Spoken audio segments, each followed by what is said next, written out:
إنها بشرى لرسول الله بفتح مكة، وبعضهم يقول كذا وكذا. فقال الفاروق لسيدنا عبد الله بن عباس: ماذا تقول فيها يا ابن عباس؟ قال: إنه أجل رسول الله ساقه الله إليه.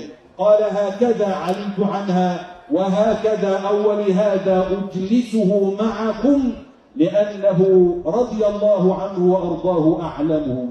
أقول قولي هذا وأستغفر الله العلي العظيم لي ولكم.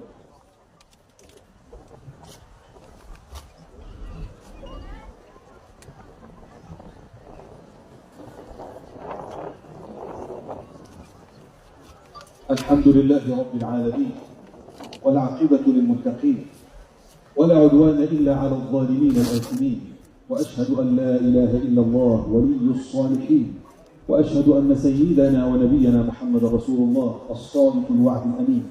اللهم صل عليه حق قدره ومقداره العظيم، وعلى آله وأصحابه والتابعين ومن سار على نهجهم واهتدى بهديهم واستنى بسنتهم واتبع ملتهم إلى يوم الدين.